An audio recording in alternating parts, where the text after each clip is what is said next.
Hello everyone, welcome to सिंखुरी education. मैं हूं प्रेरणा गुप्ता। जैसा कि आप जानते हैं कि हम फिजिक्स के अंदर चैप्टर नंबर 11 वर्क, पावर और एनर्जी, कार्य, शक्ति और ऊर्जा, ये चैप्टर हम पढ़ रहे थे। इसके अंदर मैंने आपको बताया था कि कार्य क्या होता है, कार्य के बारे में पूरी डिटेल स्टडी कर चुके थे। आज हम पढ़ेंगे शक्ति के बारे में। शक्ति क्या होती है, पावर क्या होती है, और साथ साथ इसका एक और पार्ट इलेक्ट्रिक पावर, विद्युत शक्ति। आज ये दो टॉपिक्स हम कवर करने वाले हैं आज की क्लास में। आई होप आपको कार्य के अंदर कोई दिक्कत नहीं हो, कार्य एकदम क्लियर हो गया होगा। अगर आज हम शक्ति को एकदम क्लियर कर लेंगे, लेकिन इससे पहले अगर आपने सिंखुरी एजुकेशन को सब्सक्राइब नहीं किया तो सबसे पहले सब्सक्राइब कर दीजिए। इस वीडियो को लाइक कर दो, अपने दोस्तों शेयर कर दो। तो चलो शुरू करते हैं। पहले आज शक्ति क्या होती है। अब आप बताइए, आप किसी को कब कहेंगे कि पावरफुल है? आप एक बंदा कोई काम कर रहा है, दूसरा भी सेम काम कर रहा है, तो आप कैसे बताएंगे कौन ज्यादा पावरफुल है? जो इंसान काम जल्दी कर ले वही होगा पावरफुल। हमारे पावरफुल कहने का मतलब यही तो होगा, दो इंसान सेम काम कर रहे हैं, यानी दो आपकी कोई रेस हो रही है, रेस में कोई दो लोग दौड़ रहे हैं, एक जल्दी अपनी डिस्टेंस को ट्रैवल कर लेगा, जल्दी आपको दौड़ लेगा, तो उसे कहेंगे ना वो ज्यादा पावरफुल है। तो यहाँ पे पावर का कॉन्सेप्ट भी यही है कि कितनी जल्दी वो काम हो रहा है, वो कार्य करने की जो दर होगी, जो आपकी रेट ऑफ डूइंग वर्क है, वही होती है आपकी पावर। तो ठीक है, पावर क्या होता है? पावर होता है the rate of doing work is known as power. कार्य करने की दर कहलाती है शक्ति। ठीक है, शक्ति, अब इसमें कोई प्रॉब्लम नहीं। शक्ति होती क्या है, कार्य से किस तरीके से रिलेट करेंगे शक्ति को? कार्य कितनी जल्दी हो रहा है, जो जितनी जल्दी होगा कार्य उतना ही वो पावरफुल, उतनी ही ज्यादा शक्ति होगी हमारी। जैसा कि आपको बताया था कि कार्य से कैसे रिलेट करना है हमें शक्ति को, कार्य क्या होता है और कार्य को कितनी जल्दी किया जाए, कार्य की जो करने की दर होगी, कार्य को जो परफॉर्म किया जा रहा है, जिस स्पीड से परफॉर्म किया जा रहा है, जितना टाइम लग रहा है, वही हमारी शक्ति होगी। अब कार्य क्या थी, हमारी स्केलर क्वांटिटी थी, अदिश राशि थी। सेम वही है पावर के साथ भी, पावर भी एक स्केलर क्वांटिटी है। अब मैंने स्केलर और वेक्टर क्वांटिटी आपको लास्ट क्लास में बता दिया है कि क्या होता है सदिश और अदिश राशियां।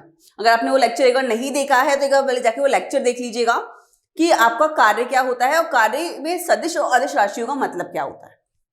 तो आगे बढ़ते हैं। अब मैंने आपको बताया कि अगर डब्ल्यू कार्य को करने में टी टाइम लग रहा है, ठीक है, अब जितना कम टाइम होगा, देखो जितना टाइम कम होगा उतनी आपकी शक्ति ज्यादा होगी। अब इधर फॉर्मूले से देखते हुए चलो। फॉर्मूले के हिसाब से शक्ति is equals to P equals to W by T. W मैंने आपको बताया वर्क होता है, कार्य होता है, टी इज टाइम। अब देखो जितना टाइम कम होगा, जितना टाइम कम लग रहा है, अब दौड़ रहे हो आप, कोई चीज दौड़ रहे हो आप, जितना टाइम कम लगेगा वही तो ज्यादा पावरफुल है। तो यहाँ देखो जितना टाइम कम होगा, टी नीचे है, तो जितना कम होगा पी इतना ज्यादा होगा। ठीक है, समझ में आ गया? कार्य अपन समय। अब कार्य की यूनिट क्या होती है, आपको हमने पढ़ा था कार्य लास्ट क्लास के अंदर। कार्य के अंदर यूनिट क्या थी, कार्य की इकाई क्या थी, मात्रक क्या था, जूल था। तो कार्य की जूल और समय सेकंड। ठीक है, इसे एक और से कहा जाता है वॉट। अभी वॉट नाम कैसे आया है? आपको जेम्स वॉट का नाम सुना है आपने, जो है भाप के इंजन की खोज की थी। भाप, उनको सम्मान देने के लिए हमने यहाँ पे रखा था, इसका मात्रक है वॉट। पावर की यूनिट जो सबसे ज्यादा यूज होती है दैट इज वॉट। इसे इंग्लिश में ऐसे लिखते हैं WATT। ठीक है, तो आपको पहले तो कार्य अपॉन समय equals two joule upon second, इसमें कोई दिक्कत नहीं होनी चाहिए। अभी देखो कार्य क्या होता है, हमने कार्य लास्ट क्लास में देखा था, बल गुणा विस्थापन। ठीक है, बल गुणा विस्थापन था, ये हमने लास्ट क्लास के अंदर अच्छे से पढ़ लिया था। अब वही चीज हमने यहाँ रख ली, विस्थापित जो कार्य की जो यूनिट थी वो हमने यहाँ रख दी W into S upon T. अब इस चीज को देखो, इस तरीके से देख के चलो।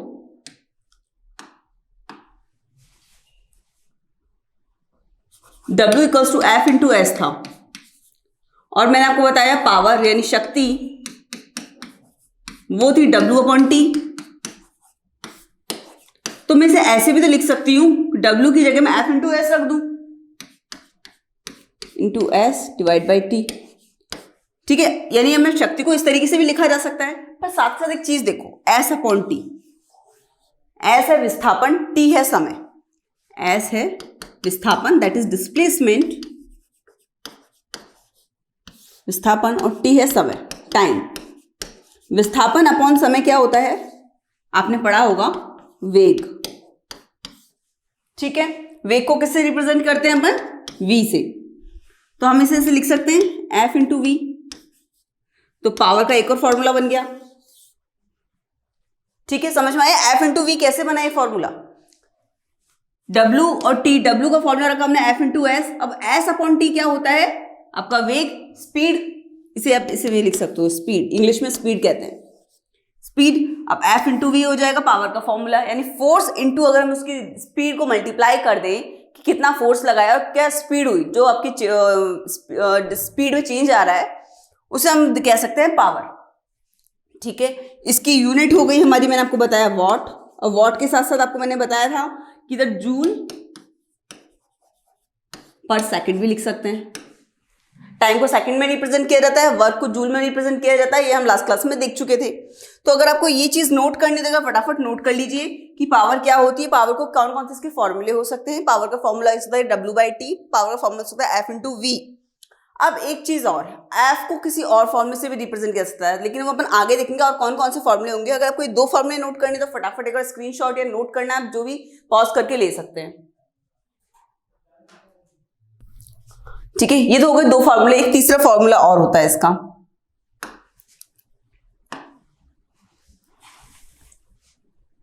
अब देखो P equals to F into V, मैंने आपको बताया ये लास्ट क्लास लास्ट उसमें भी। अब देखो F को अपन कैसे रिप्रेजेंट कर सकते हैं, F इक्वल्स टू ma,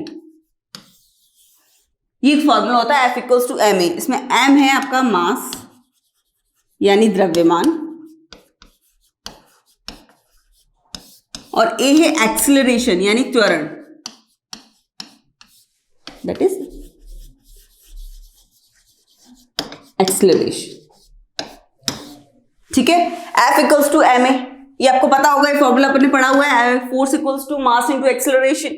अब यही फॉर्मूला हम इसके अंदर रख देते हैं, तो फॉर्मूला क्या बनेगा, P equals to ma into V, यानी मास, इधर एक्सीलरेशन यानी त्वरण, v इज स्पीड। तो आपको जब एक फॉर्मूला लिखते हो ना, एक तरीका होता है, जब आप फॉर्मूला कोई लिखते जाते हो ना, तब कॉपी के अंदर एग्जाम के अंदर भी ऐसा करिएगा, यहाँ पे लिख दिया, यहाँ पे लिखो m is equals to, Hindi में लिख रहे हो तो हिंदी में लिख के चलो, साथ के साथ मतलब बताते चलो m को क्या कहते हैं, a को क्या कहते हैं और v को क्या कहते हैं। तो इस तरीके से अच्छा रिप्रेजेंटेशन होता है आपका। तो ठीक है, ये चीज ध्यान में रखिएगा, जब भी आप कोई फॉर्मूला लिख रहे हो, फॉर्मूले के लास्ट में एंड में आप जहां लिख दीजिए, जहां m इज इक्वल्स टू द्रव्यमान है, a इज इक्वल्स टू त्वरण है, v इक्वल्स टू वेग है। ठीक है, ये तरीका आपका लिखने का होना चाहिए एग्जाम्स के अंदर भी। तो ये हो गया एक और फॉर्मूला। अब देखो, एक भी मैंने आपको बताई थी, इसकी यूनिट होती है वॉट। वॉट की यूनिट होती है, जेम्स वॉट के नाम पे आपकी ये यूनिट रखी गई है। अब वॉट के साथ साथ जैसे उसके अंदर हमने देखा था जूल थी, फिर एक अर्ग थी, 2 यूनिट्स थी, यहां पे भी एक और यूनिट है, दैट इज HP। आपने घर में कोई मोटर देखी है तो कैसे क्या बोलते हैं, घर में कोई मोटर आती है, कुछ होता है बोलते हैं ना इतने हॉर्स पावर की है, H is horse power, Hindi में कहते हैं अश्व शक्ति, HP इज अश्व शक्ति। ठीक है, हॉर्स पावर।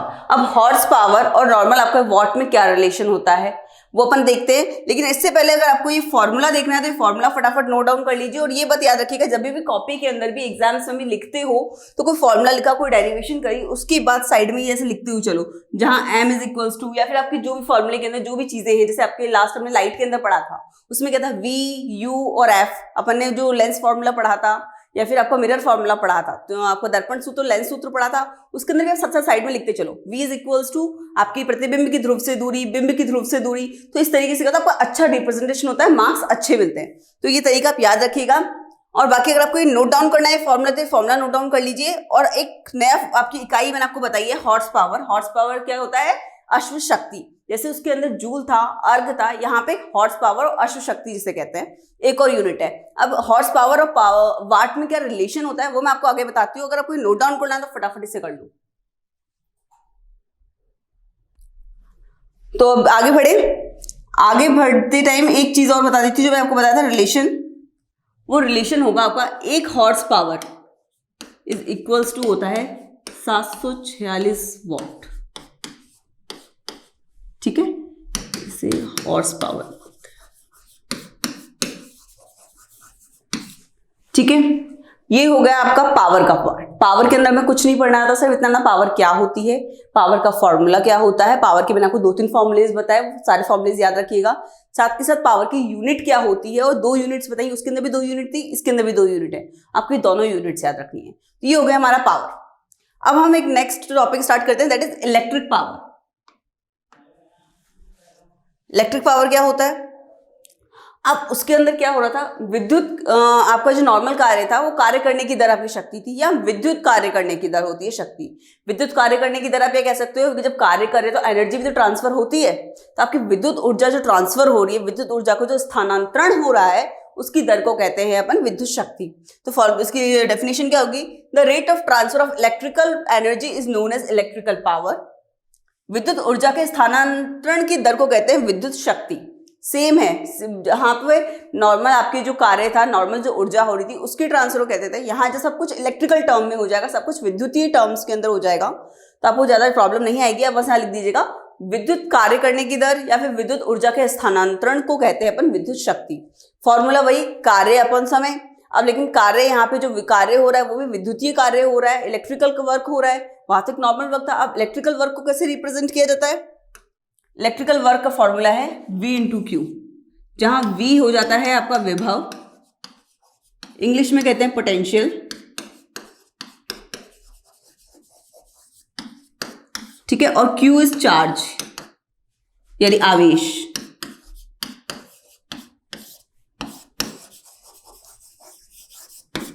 ठीक है, यहाँ पे कार्य क्या हो जाएगा, ये कार्य है, कार्य क्या हो जाएगा V इंटू क्यू, और टाइम तो हम डिवाइड कर ही रहे थे। अब आपने एक फॉर्मूला पढ़ा होगा I equals to Q by T, जो यहाँ पे गिवन है I equals to Q by T. अब वही किया है, जैसे उसके अंदर क्या था अपना S अपॉन टी को अपन ने V बता दिया था, यहाँ पे Q अपॉन टी को अपन I बता रहे हैं, तो P is equals to V into I। ये हो गया आपका formula, P equals to V into I।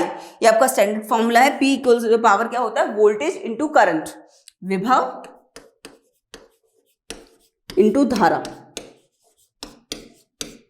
Voltage into current. तो अगर आपको इलेक्ट्रिकल पावर क्या होती है, उसकी डेफिनेशन क्या है, उसकी यूनिट क्या है, एक बार देख लीजिए। फिर अपन देखते हैं कि व्यावसायिक इसकी यूनिट क्या होती है। ये तो एक नॉर्मल है जो बुक्स के अंदर आपको मिलेगी, पर आपने कभी देखा घर के अंदर जो इलेक्ट्रिकल पावर होती है, अब क्या बोलते हैं, घर में जब बिजली का बिल आता है तो कितनी यूनिट आई है एनर्जी, कितनी लाइट यूज हुई है, कितनी यूनिट हुई है, वो यूनिट क्या होता है उसके बारे में अपन पढ़ेंगे। लेकिन उससे पहले आप ये अगर नोट डाउन करना है हिंदी में, अगर आपको कैसे क्या टर्म्स होती है, V क्या होता है, Q क्या होता है, I क्या होता है, तो अगर नोट डाउन कर लीजिए। फिर अपन आगे देखते हैं कि व्यावसायिक टर्म्स क्या होती हैं, क्या होता है यूनिट। जो अपन बोलते हैं ना कि इतनी यूनिट आई, इतनी बिजली खर्च हुई, वो चीज क्या है। आगे बढ़े, इतना हो गया क्लियर, इसमें कोई प्रॉब्लम नहीं है। अब हम पढ़ेंगे जो आपकी व्यावसायिक यूनिट, व्यावसायिक मात्रक होता है आपका, जो आप घर में, मैंने आपको बताया कि आपको बोलते हैं कि नहीं, आपका बिजली का बिल आता होगा, बिजली के बिल में आप क्या बोलते हैं, इतनी यूनिट एनर्जी बिजली आई है, इतनी यूनिट बिजली खर्च हुई है, वो क्या होता है। ठीक है,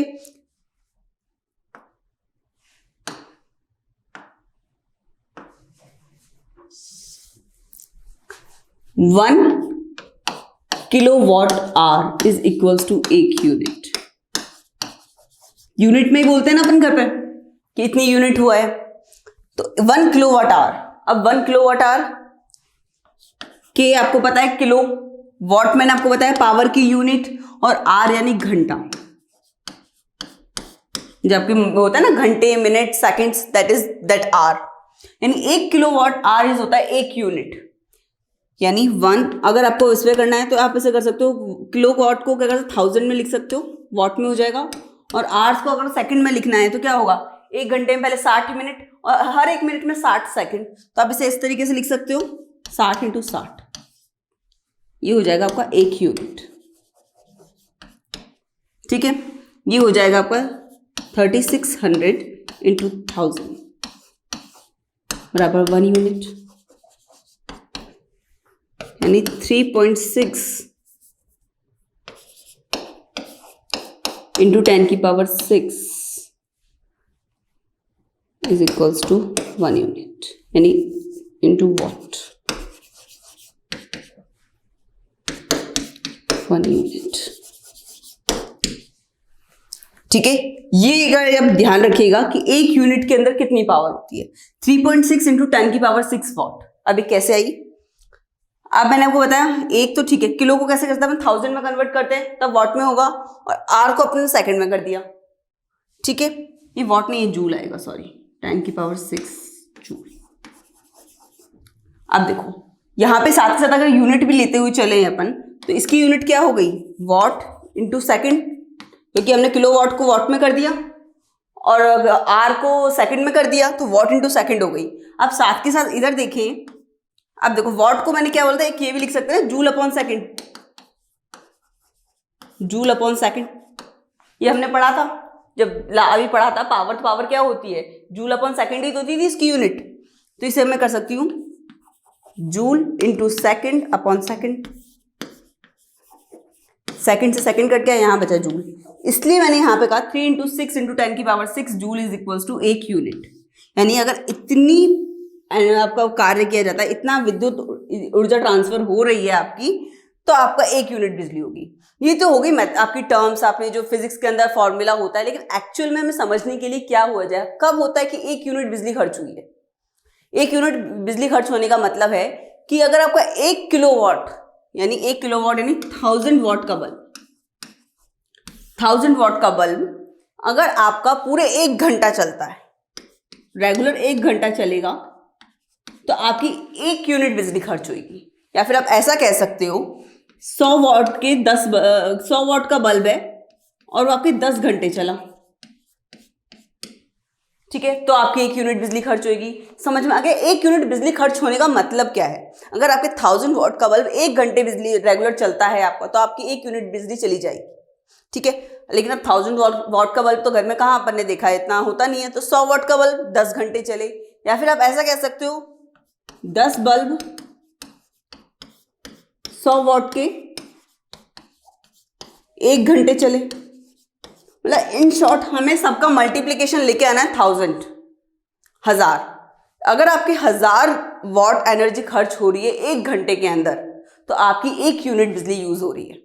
समझ में आ गया 1 यूनिट बिजली खर्च होने का मतलब क्या है। और 1 यूनिट बिजली जब खर्च होती है तो आपका कितना कार्य होता है, 3 इंटू 6 इंटू 10 की पावर 6 जूल, ठीक है। तो ये आपको कुछ टर्म्स हैं जो आपको याद रखनी पड़ेंगी। यूनिट क्या होता है, अब unit is equals to kilowatt hour, ये याद रख लीजिएगा, ये बहुत इंपॉर्टेंट है। 1 unit is equals to 1 kilowatt hour, ठीक है। किलो का मतलब पता है, वॉट का मतलब पता है, आर का मतलब पता है, यानी घंटे का मतलब पता है। अगर आपको ये तीनों वर्ड्स पता है तो आप आराम से इसे एक्सप्लेन कर सकते हो आगे जाके। ये किस तरीके से मैंने 60 इंटू 60 लिखा है, बिकॉज 1 घंटे के अंदर 60 मिनट होते हैं, फिर हर मिनट के अंदर 60 सेकंड होते हैं, इसलिए मैंने 60 इंटू 60 किया है। ये मिट गया है, इसे ऐसे कर देते हैं, ठीक है। तो अगर आपको ये नोट डाउन करना है क्या होता है यूनिट का, 1 यूनिट बिजली खर्च होने का मतलब, तो आप वो यहां से नोट डाउन कर सकते हैं। एक बार नोट डाउन कर लीजिए, फिर अपन आगे बढ़ते हैं। हो गया। तो अब ये हो गया हमारा शक्ति और विद्युत शक्ति के बारे में। हमने कार्य पहले पढ़ लिया था, शक्ति और विद्युत शक्ति पढ़ लिया है। ये हो गया हमारा चैप्टर कंप्लीट, ठीक है। इस चैप्टर के अंदर इतना ही था। अभी देखो ये चैप्टर 7 नंबर का है और थोड़े से 2 क्लासेस के अंदर ये चैप्टर खत्म हो गया। तो क्या होगा, आपको ये 2 क्लासेस बहुत अच्छे से पढ़ लेनी है। ये फॉर्मूले बहुत अच्छे से दिखना, क्योंकि आपके जो न्यूमेरिकल्स आते हैं ना बहुत सिंपल आते हैं। अगर आपको फॉर्मूले अच्छे से समझ में आ गए हैं, फॉर्मूले बने कैसे हैं, तो आपको न्यूमेरिकल में कुछ नहीं, वैल्यूज रखनी होती हैं आपके, आराम से कैलकुलेशन तो बहुत आसान होगी। मल्टीप्लाई तो करना है या भाग ही तो देना है, तो आप इजीली आप उसे कर लोगे। तो आप अच्छे से एक एक फॉर्मूले को समझते हुए चलना, फॉर्मूले को रटना नहीं है। फॉर्मूले किस तरीके से बन रहे हैं, क्या कॉन्सेप्ट है, एंगल कैसे लेना है, ये चीजें आप देखते हुए चलना, ताकि आपको न्यूमेरिकल में दिक्कत नहीं आए, क्योंकि इस चैप्टर से न्यूमेरिकल आने के चांसेस रहते हैं। 7 नंबर का है, 7 नंबर में क्या आ सकता है, क्योंकि डेफिनेशन और यूनिट, इसके अलावा कुछ है नहीं हमारे पास पढ़ने के लिए इसके अंदर, तो आप इसके न्यूमेरिकल्स में साथ में कर लीजिएगा। बाकी अगर आपको कोई प्रॉब्लम है तो प्लीज हमें कमेंट में बता दीजिएगा, और सिंखुरी एजुकेशन को सब्सक्राइब मत करना, बिल्कुल मत भूलना। और बाकी सारे नोट्स हमारे टेलीग्राम चैनल पे अपडेट होते जा रहे हैं, तो आप टेलीग्राम चैनल में हमारा ज्वाइन कर लीजिएगा, जिसका लिंक आपको डिस्क्रिप्शन में गिवन होगा। बाकी फिर मिलते हैं नेक्स्ट क्लास में। Thank you so much.